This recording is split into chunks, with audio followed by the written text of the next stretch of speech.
Is there any point when you're managing people? Is there any point in telling them to do something that's not in their best interest to do so? Is there any point? Yes, definitely. I mean, what's Well, you might want them to do stuff that's not good for them as individuals. But it's good for you. Like getting salespeople to put the price up. Yeah, I can see that. I can see why. Yeah. But for them, they can't sell at your price. It's going to be an uphill struggle. Well, the moment you take your eyes off them, they'll put it back down again. Yeah, well, they'll find ways. I've sold for your price. I've slipped in a discount though. If you buy enough. Well, if I work out the discount, that's exactly the price it used to be. Or I've given away extra things included in the... Of course, and it doesn't matter if you create a system in which it's in the person's best interest to do something, you don't have to shout at them. You only have to shout at them if it's not in their best interest. Yeah. And then I ask myself, well, why did you create a system that contradicts your interests but also benefits their best interest in something you don't want?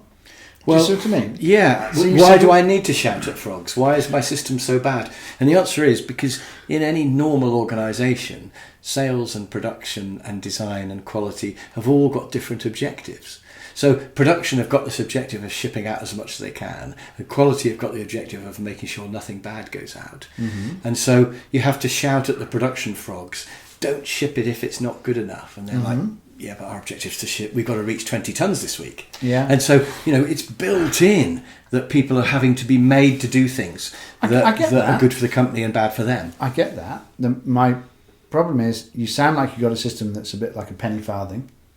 And then you're saying it's built in, but you're the designer of the penny farthing. Yeah. I'm troubled by the fact that you haven't just changed the design. I know. Well, because you have to realise... But it's so difficult. Correct. That's why we're having this conversation. Yes, because you've come up with a design, at last, that you've designed a bicycle. And I've been going around on my penny farthing and I thought, wow, look, they've got a bike over there. Tell me about that. 2 wheels are the same size. It's madness. It's madness. It'll never work. Yeah. But that's what you've done. And obviously with bikes they could do it because people thought of gears and it made it more complicated, but yours is actually simpler.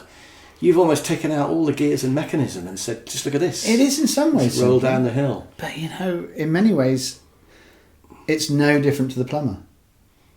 Yeah. So, and it's no different to the big business, so they've just divided it up so the engineer has no idea what's going on in finance, no idea what's going on in sales and marketing. Yeah.